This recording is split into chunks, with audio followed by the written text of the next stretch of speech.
They're very concerned about speeding and cut-through traffic and what to do about it. This is one of them. This is Old Lynchburg Road.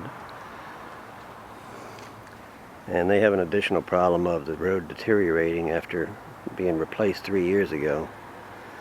But we'll visit a couple other roads at the top of the list.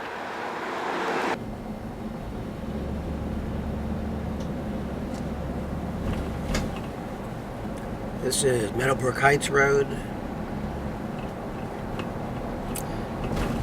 The residents have put up signs to try to slow traffic down. Not doing much good.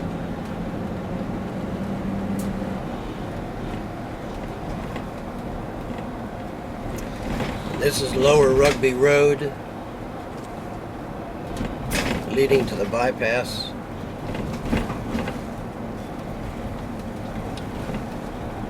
Big problem with speeders on this curve, and no sidewalks.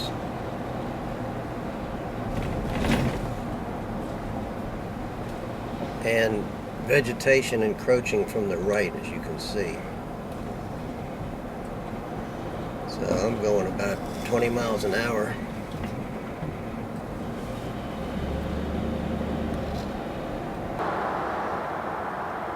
And we're ending up on Locust Avenue. So these are four of the most problematic streets in the city. There are at least 8 others where speeding is a problem and cut-through traffic and vegetation growing over the road. And what do we do about it? Well, I'm right in front of the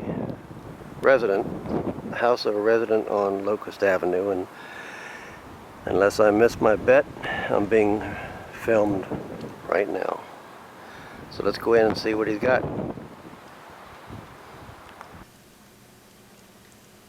So we're back in Film Central back here, and I couldn't resist this. Paul is a tremendous fan of railroads here. So this is Paul Reynolds. Hi, Bob. And he has created quite a system here, which he's going to explain right now, which I think will have a big impact on speeding around the city. So go for it, Paul. Well, Bob, I think that the classic residential neighborhoods of Charlottesville are under urban vehicular assault. We're seeing vehicles passing through our neighborhoods at upwards of 45 and 50 miles an hour that have 25 mile an hour speed limits and $200 minimum fine signs right underneath those speed limits. So I've developed a tool here. Well, let me ask you real quick. So the $200 doesn't seem to slow people down? No, we got those signs in July. My wife and another neighbor worked on that. We finally got those signs, and nothing happened because we saw essentially no enforcement of that $200 minimum for the first 3 months those signs were up. All right, so what do you got here? Well, what I have is a camera that this is a live view of the street, and I can watch every car go by. I don't actually sit here and watch it. I turn it on early in the day and let it run for 9 or 10 hours. I collect the data, and then I post-process it because that can be done fairly quickly on my computer. And what I see when I'm post-processing it is cars going by, and as they pass between two barriers or markers that I've set up, I am able to measure their speed, and you can actually see it get posted right in front of the car as the car passes the second white line. So that car just went by at 29 miles an hour. That one went by at 30. If you see a green speed, it means it's 25 or under. If you see yellow, it means it's 26 to 34. If you see red, it means it's 35 or higher. So you can just tell by color what range of speeds the vehicles are in. So how much data have you gotten so far? Well, since January 1st, I've processed over 82,000 vehicle passages in front of our house. And I've seen everything. Could I see, can other neighborhoods use this system? Absolutely.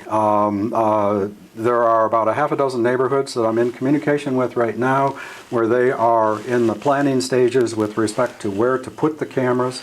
It costs about $140 to deploy the system in equipment, a camera and something to provide it power, and the wire to bring the data to your computer is all you need. Well, this is probably problem number one across the city as far as people talking to me and coming to me with complaints. So. Oh, absolutely. I mean, you look at Old Lynchburg Road, you look at Ridge Street, you look at Lower Rugby, you look at Meadow Creek, Locust Avenue, which is where we live. We're all seeing this crazy speeding. I've seen cars going 48, 49 miles an hour on Locust Avenue. I've seen one car go 71. Well, it's all right. Well, I hope this is another tool we can use to slow people down. I know there's going to be a big effort on the part of City Council because I will push for that. Thank you. Well, yeah, I think that it can't just be one guy on Locust Avenue trying to track the speeds. But if we get a half a dozen to a dozen neighborhoods doing the same thing that I'm doing here, then collectively we're going to have an overwhelming amount of data for the city that we have a serious speeding problem that is threatening people in crosswalks. It is making people afraid to let their kids cross the street to go to elementary school. And it is, if the city councilors walked through the neighborhoods and said, what's the number one issue on your mind? I've got the answer for them. It's traffic. It's speeding traffic. And we've got to deal with this as a top priority in the city. Well, Paul, thank you very much for showing us your system. I just appreciate you letting me come into your house and do this. Sure. Happy to have you here, Bob.